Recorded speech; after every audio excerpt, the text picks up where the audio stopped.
February, March, April, मे म्हणजे 4 महिन्यामध्ये पृथ्वी किती फिरल? थोडीशी फिरल का नाही? अशी अर्धवट फिरल की नाही? आता फिरली. आता जर्मनीवर ऊन पडले का? कारण उन्हाळा आलाय. म्हणजे पृथ्वी, मग याच्यावरून आपण काय ओळखलं की पृथ्वी जेव्हा स्वतःभोवती फिरत फिरत सूर्याभोवती फिरते याला म्हणतात पृथ्वीचं परिभ्रमण. काय म्हणतात?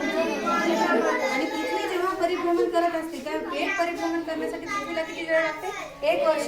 1 वर्षामध्ये किती ऋतू असतात? 3 ऋतू. तर हिवाळा ऋतू जेव्हा असते तेव्हा पृथ्वी कशी असते? त्या सूर्यापासून दूर असते. सूर्यापासून दूर असल्यामुळे दिवस कसा असते तिथं? लहान आहे. प्रकाश कसा पडते? अंधुक. पण जेव्हा ती कक्षा थोडी थोडी परिभ्रमण सुरू असताना अर्धवट कक्षेपर्यंत येते तेव्हा ती कुठे जाते? सूर्याच्या एकदम जवळ जाते. त्याच्यामुळे तिथं ऊन पडते. उदाहरण म्हणून आपण कोणता देश घेतलाय? जर्मनी. आपण भारत आहे. आलं लक्षात? तसंच भारताचंही करू शकतो. आपण एक बल घेतलेला आहे आणि एक पृथ्वी बल घेतलेला आहे. उदाहरण जर्मन म्हणून घेतलेला आहे आपण देश. आणि हे जर्मन आहे ना उत्तर ध्रुवाच्या इकडं आहे आणि तिथे हिवाळा होता म्हणून अंधार नव्हता. मग आहे ना आपण उन्हाळ्या म्हणजे पावसाळ्यात